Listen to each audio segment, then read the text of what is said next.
अस्सलाम वालेकुम बिस्मिल्लाहिर्रहमानिर्रहीम स्टूडेंट्स। उम्मीद है आप सब लोग खैरियत से होंगे। आज की इस वीडियो में मैं class 10 chemistry model paper section B और सेक्शन सी को सॉल्व करूंगा, ठीक है, और डिस्कस करेंगे। ठीक है, सेक्शन बी में क्या है, हमारे पास शॉर्ट क्वेश्चन आंसर्स का पोर्शन होता है, उसमें से आपको 12 दिए हुए होते हैं और आपको जो है 8 जो है उसके अंदर से अटैम्प्ट करने होते हैं। ठीक है, तो क्वेश्चन नंबर टू इसमें डिस्कस करते हैं। क्वेश्चन नंबर 2 का narrate 3 differences between troposphere and stratosphere. ये जो है हमारे पास दो सरफेसेस होती हैं हेमिस्फीयर की, उसको आपको क्या डिस्कस करने हैं, डिफरेंसेस लिखने हैं। ठीक है, पहले ट्रोपोस्फियर के डिफरेंस देख लेंगे। ट्रोपोस्फियर का डिफरेंस क्या, it is the lowest point on the earth surface. ठीक है, और स्ट्रेटोस्फियर का क्या होगा, पहले difference, it is the upper most layer of the atmosphere after troposphere. यानी क्या है, अपर मोस्ट लेयर होती है ट्रोपोस्फियर के ऊपर वाली। ठीक है, ट्रोपोस्फियर का दूसरा डिफरेंट क्या है, it stands at a height of around 11 kilometre above the sea level. यानी इसकी हाइट कितनी होती है, 11 किलोमीटर्स, और स्ट्रेटोस्फियर की कितनी होती है, 50 kilometre above the sea level, यानी इट राइजेस। ठीक है, इसका तीसरा डिफरेंस देखते हैं। Troposphere makes up around 75% of mass of the atmosphere. यानी इसमें क्या 75% ऑफ द मास होता है एटमॉस्फेयर का। ठीक है, स्ट्रेटोस्फेयर का तीसरा डिफरेंस क्या है इसके अंदर, the stratosphere has a far less atmosphere. यानी उसके अंदर क्या है, एटमॉस्फेयर बहुत ही कम होता है किसकी निस्बत, ट्रोपोस्फेयर की निस्बत। ठीक है, फिर क्या इसके क्वेश्चन नंबर 6 की तरफ चलते हैं। क्वेश्चन नंबर 6 क्या है, define 3 types of salt with 2 examples each. ठीक है, इस सॉल्ट की एग्जांपल्स, सॉल्ट की टाइप्स बतानी है 3, और उसकी क्या 2 एग्जांपल्स। तो सॉल्ट की कौन कौन सी टाइप होती है, एसिडिक सॉल्ट, बेसिक सॉल्ट और न्यूट्रल सॉल्ट। ठीक है, तो एसिडिक सॉल्ट क्या होते हैं, वो सॉल्ट होते हैं जो एसिडिक हो नेचर में, उनको क्या बोलते हैं, एसिडिक सॉल्ट बोलते हैं, और वो क्या एसिडिक सोल्यूशन प्रोड्यूस करें जब क्या वाटर में डिजोल्व हो। ठीक है, तो इसकी कौन कौन सी एग्जांपल है, अमोनियम क्लोराइड, कैल्शियम नाइट्रेट और सोडियम सल्फेट, सोडियम हाइड्रोसल्फेट। ठीक है, अब इसमें एक और चीज़ क्या है, इन सॉल्ट की पीएच क्या है 7 से कम होती है। यानी जो पीएच स्केल होता है उसको दो टाइप्स में डिवाइड किया जाता है, एक 0 से लेके 7 और एक होता है 7 से लेके 14 तक।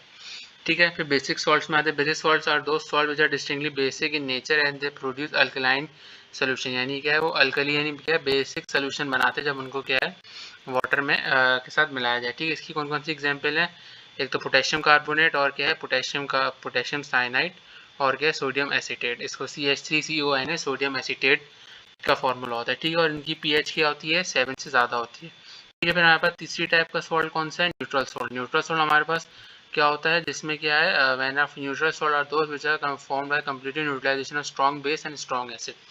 यानी अगर आप जो है स्ट्रॉन्ग बेस और स्ट्रॉन्ग एसिड को आपस में रिएक्ट करेंगे तो आपके पास क्या न्यूट्रलाइजेशन बनेगी। यानी जो न्यूट्रलाइजेशन रिएक्शन होता है, अगर हम एसिड और बेस को रिएक्ट करें तो हमारे पास क्या एक्वस सोल्यूशन यानी वाटर बनता है। एक्वस सोल्यूशन वो सोल्यूशन होता है जिसमें क्या है पानी होना लाजमी होता है। ठीक है, और क्या है, इसकी पीएच क्या होती है 7 होती है, 7 के बराबर। कौन कौन से एग्जाम्पल देख लेते हैं, एक तो सोडियम क्लोराइड, पोटेशियम क्लोराइड, और कौन सा पोटेशियम सल्फेट K2SO4। ठीक है, फिर इसके हम क्या क्वेश्चन नंबर 7 की तरफ चलते हैं। क्वेश्चन नंबर 7 क्या है, indicate any 3 common water borne disease. यानी वाटर से जो डिजीज होते हैं वो कौन कौन से हैं उसको डिस्कस करना है। ठीक है, water borne infectious illness or diseases that spread by drinking water और eating food prepare with polluted water. यानी कौन कौन से डिजीज होते हैं, यानी गंदे वाटर से क्रिएट होते हैं, उसको हम क्या कहते हैं, वाटर बॉर्न डिजीज। ठीक है, इसकी डिजीजेज डिस्कस करते हैं। पहला डिजीज क्या है इसका, diarrhoeal disease. Intestinal illness can be led to serious dehydration such as cholera virus bacterium parasites causes diarrhoea. यानी डायरिया क्या होता है, एक तरीके से क्या आपको डिहाइड्रेशन हो जाती है, जो आपको क्या है जो वायरस और बैक्टीरिया आपकी बॉडी में क्या है एंटर कर जाते हैं। ठीक है, दूसरा डिजीज क्या होता है, dysentery. Dysentery is a gastrointestinal infection caused by bacteria और parasite. It's characterised by severe diarrhoea which may include blood और मिसकस। यानी कि आपके माउथ से क्या ब्लड आना शुरू हो जाता है, उसको क्या डायसेंट्री बोलते हैं। ठीक है, तीसरा डिजीज क्या है, क्रिप्टोस्पोडियम। क्रिप्टोस्पोडियम क्या होता है, the gastral gastrointestinal element alignment caused by the waterborne microbe protozoa. यानी ये किससे होता है, protozoa that causes diarrhoea and vomiting surface water such as reservoirs. यानी ये किसके अंदर होते हैं, ये जो है यानी एक तरीके से जो है हमारे वो होते हैं जो हमारे लिए वो लाइफ के लिए डेंजरस होते हैं, तो ये जो है उससे कॉज होता है। ठीक है, यानी रेजर्वायर्स और लेक वगैरह में सारे माइक्रोस्कोपिक जम्स होते हैं। ठीक है, जब इसको क्या है क्लोरीन से क्लीन किया जाता है ताकि क्या है वो सारे जम्स उससे क्या किल हो जाए। ठीक है, फिर हम क्या इसके क्वेश्चन नंबर 8 की तरफ चलते हैं। क्वेश्चन नंबर 8 क्या है, डिफाइन द टर्म्स। कौन कौन सी, analytical chemistry, qualitative analysis, quantitative analysis.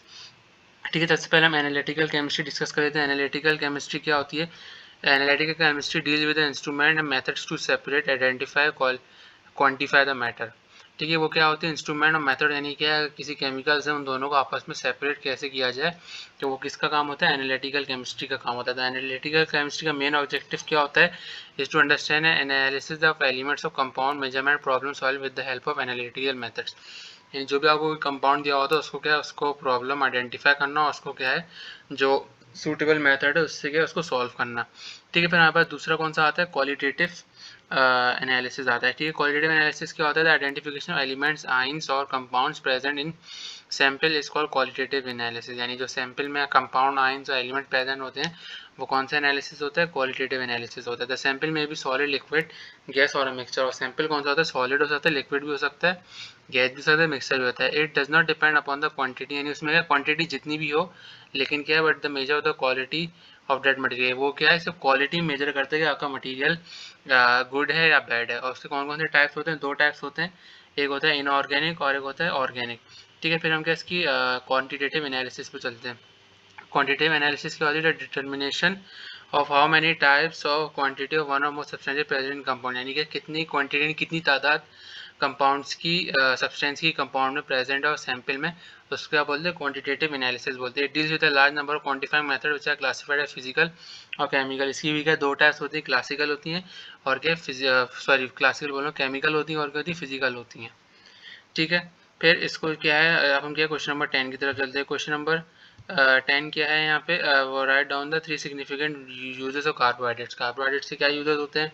मैंने पहले बताया था, energy source. They require as energy source for the survival of both plants and animal. यानी क्या इनको क्या एनर्जी सोर्स चाहिए होती है किसकी सर्वाइवल के लिए? प्लांट्स और एनिमल्स की। ठीक है, फिर हम दूसरा यूज़ किया है स्टार्च। स्टार्च यानी जो हमारे पोटैटो वगैरह के राइस के साथ जो होता है वो सा स्टार्च।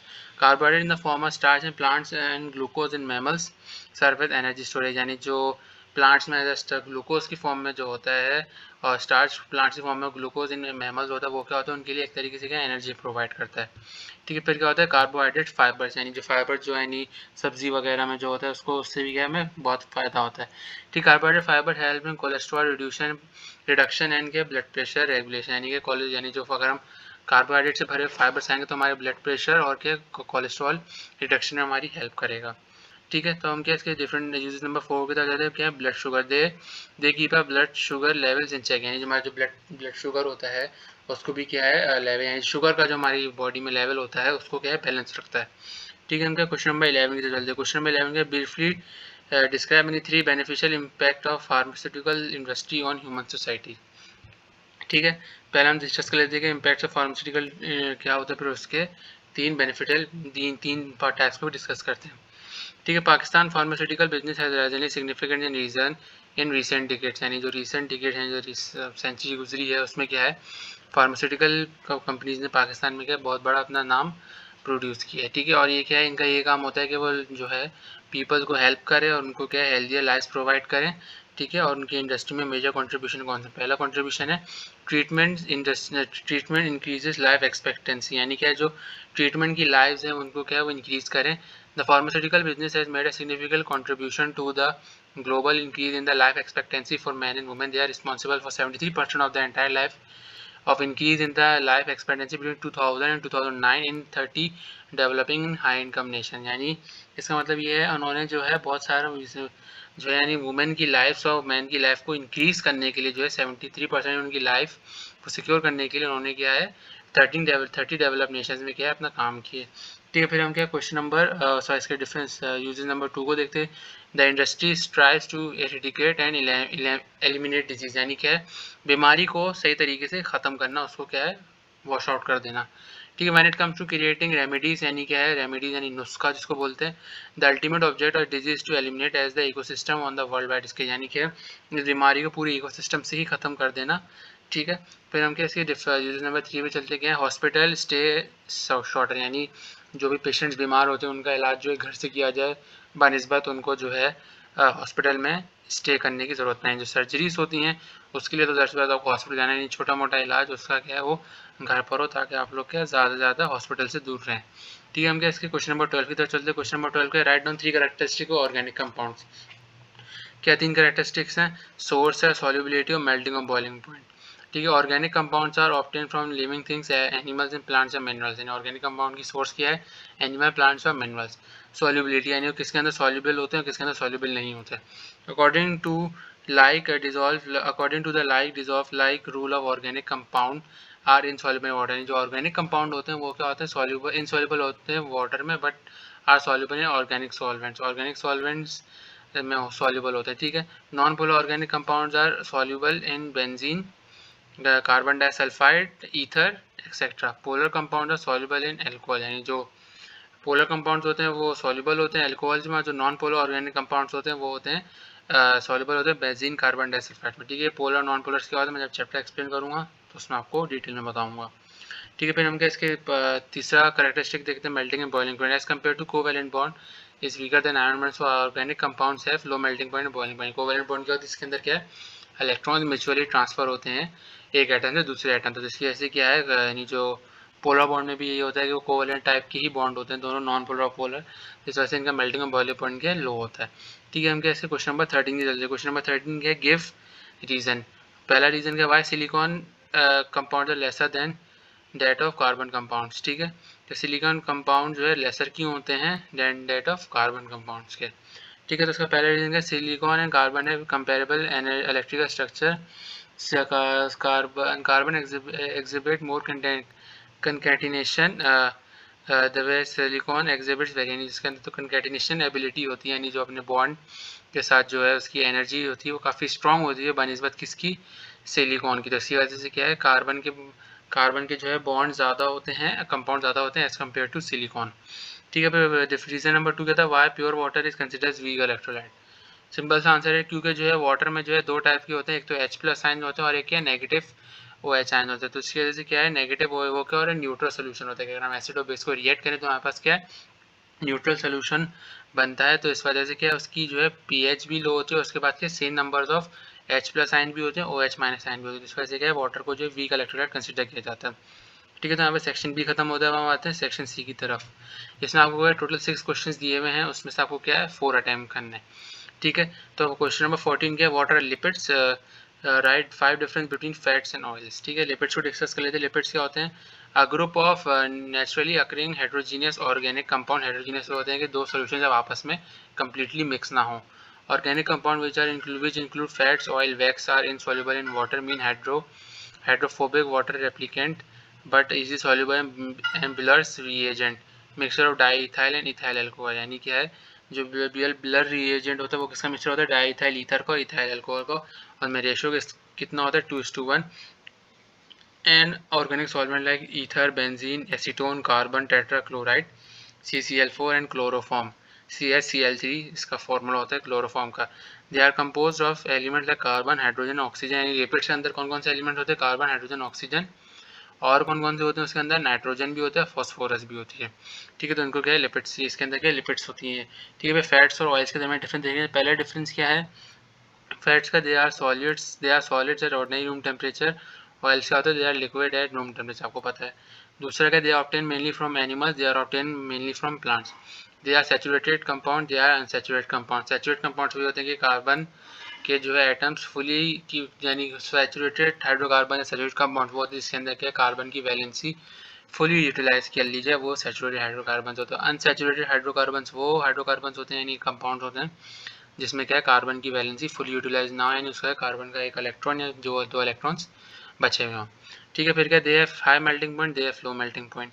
ठीक है, they increase cholesterol level in body, they maintain cholesterol level in body. ठीक है, फिर हम क्या है इसके क्वेश्चन नंबर 15 से क्वेश्चन नंबर 15 क्या है, define the process of saponification with the help of flow sheet diagram. ठीक है, सपोनिफिकेशन क्या होता है, saponification is the reaction of triglycerides with sodium और potassium hydroxide to create glycerol और सोप। ये सपोनिफिकेशन होता है जब ट्राइग्लिसराइड, आपको सब पूरे स्ट्रक्चर में बताऊंगा, जिसको सोडियम पोटेशियम हाइड्रोक्साइड से क्रिएट किया जाए तो अक्सर ग्लिसरॉल जो ग्लिसरीन होती है और क्या सोप बनता है। अ फैटी एसिड, उसको क्या बोलते हैं, फैटी एसिड सॉल्ट बोलते हैं। एनिमल फैट्स और vegetable oil most common source of triglycerides.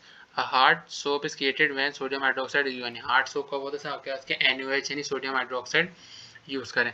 The use of sodium hydroxide produces a the use of potassium hydroxide, potassium hydroxide use करेंगे तो आपके पास क्या सॉफ्ट सोप क्रिएट होगा। When soap is dissolve in water grime में be wash, यानी Grimm यानी जो झाग वगैरह यानी जो आपके पास जो डट वगैरह होती है वो जो है वॉश हो जाता है। ठीक है, it may be use to treat skin lesions cleansing your body in some situation, however we now use mostly soap mostly for its aroma as a cleaning, यानी हम सोप को उसकी एरोमा यानी खुशबू या उसको क्या क्लीनिंग के लिए यूज़ करते हैं। ठीक है, फिर क्या आते हैं house hold uses for soap include washing bath, यानी जो सोप घरों में इस्तेमाल होता है। ठीक है, फिर हम क्या आते हैं सोप्स के लिए मटेरियल कौन कौन सा चाहिए होता है। Animal fat, plant oil, caustic soda, potassium hydroxide, additives, colour, texture, scent, abrasive यानी सिलिका, टेलकम और मार्बल यानी जो मार्बल वगैरह को क्रश करके जो होता है। फिर इसकी हम क्या है यहाँ पे फ्लो शीट डायग्राम देख लेते हैं। फ्लो शीट डायग्राम बुक की भी क्लियर नहीं है, लेकिन मैंने यहाँ पे डाल दिया। आप जो है इसको मैं आपको बुक का पेज नंबर बता देता हूँ। बुक के पेज नंबर से आप रेफर कर लीजिएगा। पेज नंबर है इसका 125। ठीक है, तो इसमें सबसे पहले आता है हमारे पास ऑयल ऑफ फैट्स। फिर इसको जो है हम ब्लीचिंग के प्रोसेस से गुजारते हैं। फिर यहाँ पे हमारे पास जो है सपोनिफिकेशन होती है, वहाँ पे हमारे पास क्या है सोडियम हाइड्रोक्साइड यूज़ करते हैं। ठीक है, तो फिर यहाँ पे क्या है soap, glycerine, NaOH, water, oil और यहाँ पे सब मिक्सचर होते हैं। ठीक है, फिर हमारे पास क्या ग्लिसरीन प्रोड्यूस होता है, उसके अंदर कौन कौन से हमारे पास एलिमेंट्स होते हैं। NaCl होता है, ब्राइन यानी आपने उसको ऑस्वाल्ड प्रोसेस में पढ़ा होगा, NaCl ब्राइन, और यहाँ पे H2O होता है। ठीक है, फिर ये प्रोसेस कहाँ पर जाता है प्योरीफिकेशन के उसमें जाता है। प्योरीफिकेशन में आपके पास क्या है सिट्रिक एसिड होता है। ठीक है, फिर सिट्रिक एसिड से कहाँ जाता है ये जाता है फिनिशिंग की तरफ, फ्लशिंग यानी कि फ्लोरिशिंग की तरह, यानी जिसके अंदर फ्रेगनेंस और इसके अंदर क्या है एजेंट वगैरह डाले जाए, जिससे क्या वो एक तरीके से आपको क्या खुशबू आती है। ठीक है, फिर क्या एंड में आके हमारे पास क्या सोप बनता है।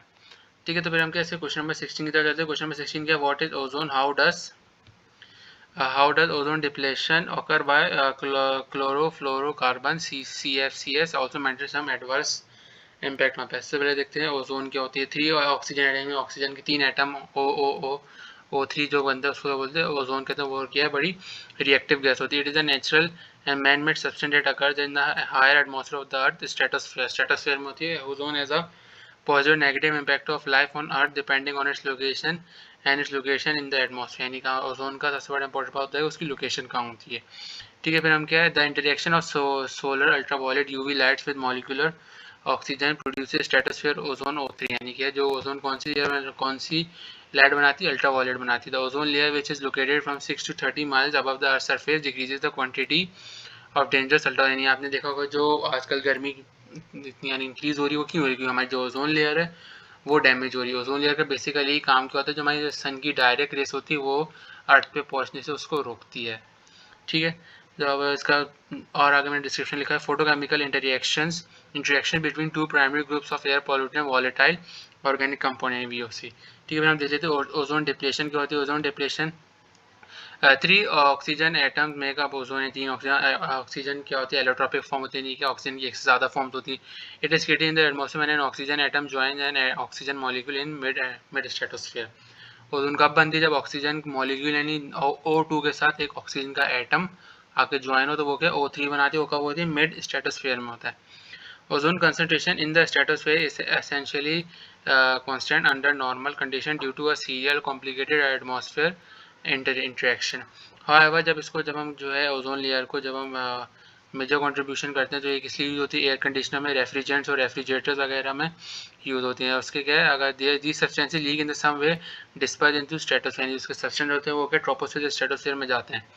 ठीक है, the carbon single bond chlorine bond and CFCCl3 is broken by ultraviolet resulting. अच्छा, इसके अंदर जो कार्बन और क्लोराइड का बॉन्ड होता है वो किसी वजह से अल्ट्रावायलेट लाइट की वजह से ब्रेक होता है। जिसकी वजह से क्या है क्लोरीन का जो फ्री रेडिकल होता है, रेडिकल आपको पता है जिसके ऊपर क्या है नहीं नेगेटिव या पॉजिटिव चार्ज जो कि एक एटम की फॉर्म में होता है। हो गया ozone react with ozone to produce oxygen in the following way. ठीक है, O3 है, जब इसको हम क्लोरीन के साथ रिएक्ट करेंगे तो हमारे पास क्या ऑक्सीजन O2 आएगा और क्या ऑक्सीजन का खाली ये रेडिकल क्लोरीन के साथ जाके हो जाएगा। ठीक है, फिर हम ये जो OCl हमारे पास बना था इसको हम क्या ब्रेक करके लिख देंगे। एक हमारे पास ऑक्सीजन का एटम आ जाएगा, एक हमारे पास क्या है क्लोरीन का एटम आ जाएगा। तो यहाँ पे जो ऑक्सीजन का एक एटम ऑक्सीजन के दूसरे एटम के साथ यानी रिएक्ट करेगा तो यहाँ पर हमारे पास क्या ऑक्सीजन गैस फॉर्म हो जाएगी। ठीक है, a single chlorine free radical produces by the breakdown of CFC s has potential to damage million of ozone, यानी अगर एक सिंगल क्लोरीन का एटम ब्रेक हो जाए तो वो क्या मिलियन ऑफ ओजोन मॉलिक्यूल्स को क्या डैमेज कर सकता है। ठीक है, हम क्या इसके इम्पैक्ट देख लेते हैं, adverse impacts of ozone layer. Ozone depletion allow ultraviolet light from sun to reach the earth which can cause skin cancer in human and other animals. ठीक है, as the ozone layer gets thinner, infection illness such as malaria become more prevalent, यानी जैसी layer कम होती जाती है यानी पतली होती जाती है तो क्या मलेरिया ज़्यादा फैलता है। ठीक है, it is the potential to disturb the food chain by alternating plants life style, यानी क्या ये प्लांट लाइफ स्टाइल पर भी क्या बड़ा अफेक्ट होता है। चौथा इसका इम्पैक्ट देख लेते हैं, it is the ability to alter wind pattern resulting the, यानी क्या वो विंड्स की डायरेक्शन को भी चेंज करे जिसकी वजह से क्या है ग्लोबल क्लाइमेट पे अफेक्ट होता है। ठीक है, हम क्या इसके क्वेश्चन नंबर 7 की तरफ से क्वेश्चन नंबर 17 क्या describe gas chromatography with the diagram and also write two uses of gas chromatography. Gas chromatography क्या होती है? Chromatography is a technique used to analytical chemistry for separation of volatile compounds. Volatile compounds वो होते हैं जिनका melting point जो है ज़्यादा होता है। The word chromatography is clear from its word which is use for separation of gases and volatile liquids in gaseous state, यानी कि गैसियस स्टेट में से होता है। फिर इसको 1950 में इन्वेंट किया था। ठीक है, इसके यूजेस देख लेते हैं क्या क्या इसके, यानी क्या क्या होता है। The instrument of gas chromatography is consist of gas, इसके अंदर कौन गैस सिलेंडर, सैंपल, इंजेक्टर होता है, यानी आपको सैंपल कौन सेट करना है, गैस क्रोमेटोग्राफ, यानी ग्राफ में आपको रीडिंग देता है कि आपका ग्राफ कैसा बन रहा है, स्ट्रेट बन रहा है, कर्व लाइन बन रही है, पाथ बन रहा है, क्या बन रहा है।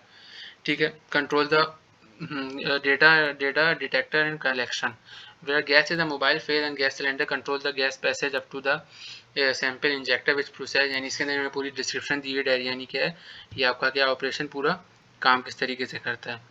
ठीक है, पहले सबसे पहले तो गैस में जाएगा, फिर वो गैस सिलेंडर पैसेज का गैस को कंट्रोल कर, फिर आपको जो आपको मटेरियल इंसर्ट करना होगा वो आप उसके अंदर इंसर्ट करेंगे। ठीक है, तो फिर वो क्या दो कॉलम्स में चला जाएगा। ठीक है, तो फिर वो क्या स्टेशनरी फेज होता है, यूनिफॉर्म टेम्परेचर। यूनिफॉर्म टेम्परेचर का मतलब क्या होता है, उनका टेम्परेचर हमारा क्या होता है सेम रहता है, चेंज नहीं होता।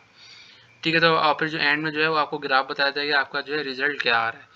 When compound is a detector, यानी डिटेक्टर में चला आता है, डिटेक्ट कर लेता है कि वो कंपाउंड कौन सा हो गया, कंप्यूटर डिवाइस में क्या है सिग्नल चेंज कर देता है। ठीक है, तो अब हम क्या है इसकी यूजेस पढ़ते हैं। यूजेस क्या है, it is use in analysis of organic compound, protein, lipids, carbohydrate and vitamin. दूसरा यूज क्या है, it is use like in the pollutant. ये पॉल्यूटेंट्स किसमें यूज होता है, बेंजीन में, benzene, plastic material and dairy products.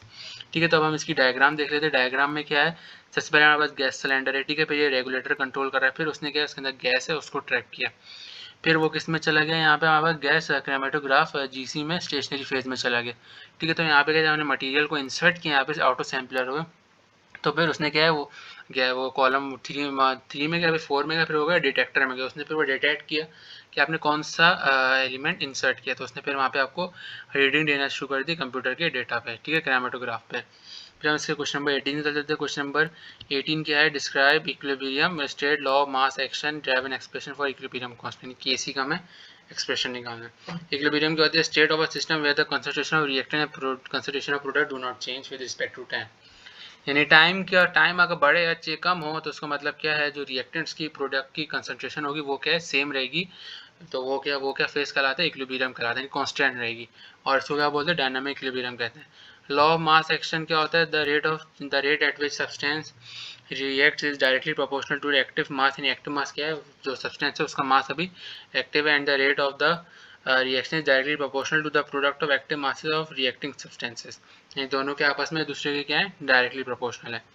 इसको हम कैसे लिख सकते हैं, और ये किस पे एप्लीकेबल होता है, रिवर्सिबल रिएक्शन। रिवर्सिबल रिएक्शन वो होते हैं कि जो है जब आप दो रिएक्टेंट्स को रिएक्ट करें तो थोड़ा रिएक्टेंट बचा हुआ और क्या थोड़ा प्रोडक्ट फॉर्म हुआ, तो उसको हम क्या रिवर्सिबल रिएक्शन कहते हैं। रिएक्शन क्या रिवर्स भी हो सकता है, फॉरवर्ड बैकवर्ड भी जा सकता है, उसको इस सेंस में समझ लें। ठीक है, फिर हम क्या इसकी डेरिवेशन देख लेते हैं। पहले सबसे पहले हम क्या है फॉरवर्ड रिएक्शन की तरफ कंसीडर करें, जिसमें ए बी यहाँ पे रिएक्टेंट्स और स्मॉल बी के नंबर ऑफ मोल्स है जो कि है उसको बैलेंस करने के लिए यूज में। ठीक है, तो हमारे पास according to law of mass action क्या होती है, यानी आर एफ, यानी जो फॉरवर्ड रिएक्शन होगा डायरेक्टली प्रोपोर्शनल किसके होगा, रिएक्टेंट ए और के पावर यानी नंबर ऑफ मोल्स ए, और रिएक्टेंट बी की power number of moles B. ठीक है, तो इस तरह इसमें कांस्टेंट हटा देंगे तो यहाँ पे वो प्रोपोर्शनलिटी का साइन हटा देंगे तो क्या हो जाएगा, आर एफ इज टू के एफ यहाँ पे क्या रेट कांस्टेंट है फॉरवर्ड रिएक्शन के लिए। ठीक है, सिमिलरली हम इसी तरह बैकवर्ड के लिए भी कर लेंगे, यानी जो बैकवर्ड बोल रहा हूँ हाँ, उसके लिए भी रिवर्स रिएक्शन के लिए भी कर लेंगे, directly proportional to the product of molar concentration of C and D, where C and D are number of mole to balance the chemical reaction. जैसे हमने फॉरवर्ड के लिए किया था इसलिए हम रिवर्स के लिए भी कर लेंगे। तो R R are directly proportional to C bracket power C और डी पावर डी। ठीक है, तो फिर इसको हम कांस्टेंट हटा देंगे तो हमारे पास क्या आज प्रोपोर्शनलिटी का साइन हटा देंगे तो R R R is equals to K R C into C और सी इंटू डी और पावर आ जाएगी दोनों पे सी डी। ठीक है, फिर अब जो है यहाँ पे कांस्टेंट है तो हम इक्विलिब्रियम में तो यहाँ पे क्या है आर एफ बराबर हो जाएगा आर आर के। ठीक है, तो फिर हम क्या आर एफ और आर आर की वैल्यूज़ रखेंगे। ठीक है, फिर हम इसको थोड़ा सा एक्सप्रेशन को अरेंज करेंगे, यानी जो हमारे पास कांस्टेंट थे के एफ और के आर उसको हम क्या लेफ्ट हैंड साइड पर जाएंगे, जो हमारे वेरिएबल्स थे ए की पावर ए और ए की बी की पावर बी और सी की पावर सी और सी की पावर डी दोनों को आपस में डिवाइड कर देंगे। यानी आप इसको आप इस सेंस में ले सकते हैं, हम किससे डिवाइड करते हैं, प्रोडक्ट अपॉन रिएक्टेंट होता है। तो यहाँ पे जो राइट हैंड साइड वाला होता है वो प्रोडक्ट होता है और जो लेफ्ट हैंड साइड वाला होता है वो मेरे पास क्या होता है रिएक्टेंट होता है। तो रिएक्टेंट को हम क्या सॉरी प्रोडक्ट को रिएक्टेंट से डिवाइड कर देंगे। इसको हम थोड़ा सा अरेंज कर लिया। ठीक है, तो हम यहाँ पे हमारे पास के एफ और अपॉन के आर की तरह हम क्या लिख सकते हैं के सी यहाँ पे क्या इक्विलिब्रियम कांस्टेंट होता है। तो यहाँ पे हमारे पास क्या है और इसको मैं अरेंज कर दूँगा, के सी की फाइनल एक्सप्रेशन क्या आ जाएगा के एफ अपॉन आर, या हम उसको कैसे ले सकते हैं K C is to product upon reactant. तो के सी यहाँ पे क्या हो गया मेरे पास इक्विलिब्रियम कांस्टेंट हो गया। ठीक है, हम क्या क्वेश्चन नंबर 19 की तरफ क्वेश्चन नंबर 19 का what is soft water hard water describe methods of removing temporary permanent hardness. ठीक है, सॉफ्ट वाटर क्या होता है वो मीठा पानी होता है जिसके अंदर क्या है पानी में डिजोल्व वाटर सोप में डिजोल्व करें तो क्या झाग बना ले। ठीक है, तो हार्ड वाटर का होता है नमकीन पानी होता है, उसको हम क्या है अगर उसको नमकीन पानी में अगर हम वाटर सोप को डिजोल्व करें तो क्या झाग नहीं बने इम्प्योरिटीज़ बने तो वो क्या कहलाता है हार्ड वाटर कहलाता है। और इम्प्योरिटीज़ कैसे बनती है वेरियस फैक्टर होते हैं। सबसे पहले तो कैल्शियम की वजह से बनती है, कैल्शियम कार्बोनेट को कार्बन डाइऑक्साइड वाटर के साथ रिएक्ट करें तो हमारे पास क्या बनेगा कैल्शियम हाइड्रोकार्बोनेट कैल्शियम बाइकार्बोनेट बनेगा CaHCO3 2। ठीक है, फिर हम क्या मेथड देख लेते हैं टेम्परेरी हार्डनेस को। पहला क्या होता है बॉइलिंग वाटर होता है, दूसरा क्या होता है क्लार्क्स मेथड होता है। बॉइलिंग वाटर का होता है with a temporary hardness can be eliminated by boiling it when calcium bicarbonate CaHCO3 is heated with it decomposed into an insoluble calcium carbonate with precipitate out of the solution। इसके अंदर जो है calcium carbonate CaCO3 बन रहा है वो क्या होता है प्रेसिपिटेट हो जाता है और हाइड्रोजन वाटर कार्बन डाइऑक्साइड के उसके अंदर क्या रिएक्ट कर जाते हैं। तो क्या क्वेश्चन बनेगी calcium bicarbonate react with gives us calcium carbonate plus water plus carbon dioxide. ठीक है, दूसरा मेथड क्या है इसका Clark's method. The addition of silicon चूने का पत्ता calcium hydroxide is a chemical approach for removing temporary hardness hard water is treated using a determine amount of lime water as the result precipitation magnification. यानी जब क्या जब precipitation होती है कौन कौन से एलिमेंट्स आते हैं तो मैग्नीशियम आता है और कैल्शियम आइन आते हैं। और क्या अगर आप इन दोनों के साथ रिएक्ट करेंगे तो आपके पास क्या वाटर क्या सॉफ्ट हो जाएगा। ठीक है, तो क्या हम मैग्नीशियम बाइकार्बोनेट को कैल्शियम हाइड्रोक्साइड के रिएक्ट करने क्या बनेगा magnesium carbonate MgCO3 plus calcium carbonate plus 2 H2 यानी इक्वेशन बैलेंस करने के लिए। इस तरह कैल्शियम बाइकार्बोनेट को कैल्शियम हाइड्रोक्साइड से रिएक्ट करेंगे तो हमारे पास क्या आएगा कैल्शियम कार्बोनेट प्लस 2H2 यानी इक्वेशन को बैलेंस करने के लिए 2 लगा दिया।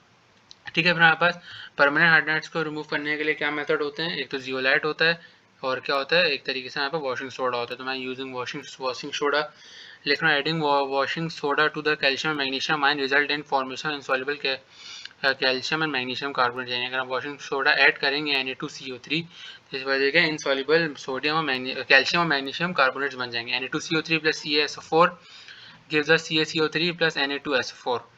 ठीक है, फिर इधर दूसरी इक्वेशन क्या है Na2CO3 plus MgSO4 gives us MgCO3 magnesium carbonate plus Na2SO4।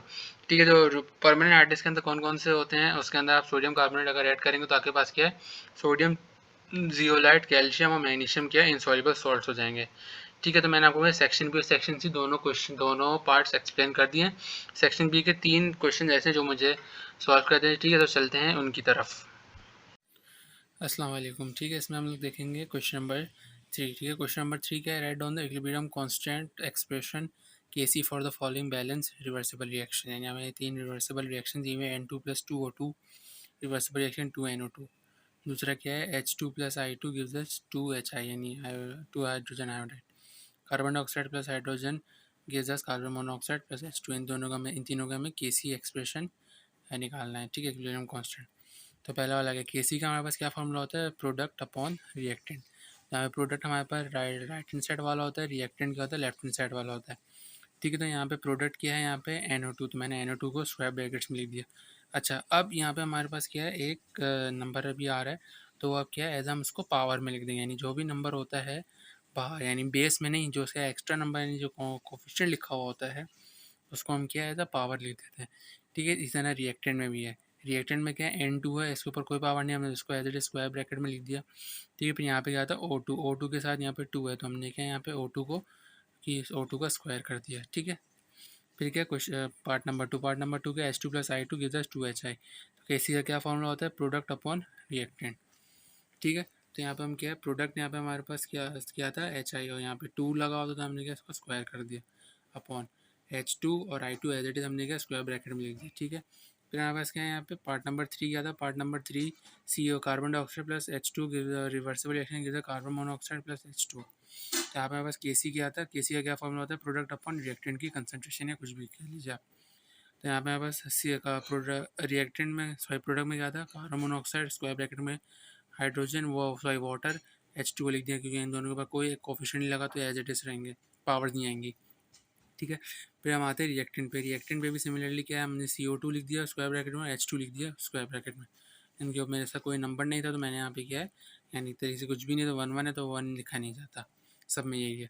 ठीक है, क्या क्वेश्चन नंबर 4 पे देखते हैं। क्वेश्चन नंबर 4 क्या है, the hydrogen ion concentration H+ ion is 1⁻⁻8 मोल पर DM³ what is the pH of the solution. इसके अंदर हमें क्या pH निकालना है। इसके अंदर हमें गिवन क्या H+ आयन की कंसंट्रेशन दी हुई है 1 × 10⁻⁻8 मोल पर DM³ pH निकालना है। तो हमारे पास pH का क्या फॉर्मूला होता है, pH का फॉर्मूला होता है negative log of H+ ion की कंसंट्रेशन। तो नेगेटिव लॉग H+ आयन की जगह वैल्यू डाली मैंने 1 × 10⁻⁻8। अब हमारे पास क्या यहाँ पे लॉग की क्या है, हमारे पास एक प्रॉपर्टी होती है, नहीं जो पावर होती है हमारे पास क्या है, ये नीचे आ जाती है, लॉग 1 करें तो हमारे पास क्या होता है, 1 होता है। ठीक है, तो -8 × 8, मेरे पास pH क्या आ गई, 8 आ गई।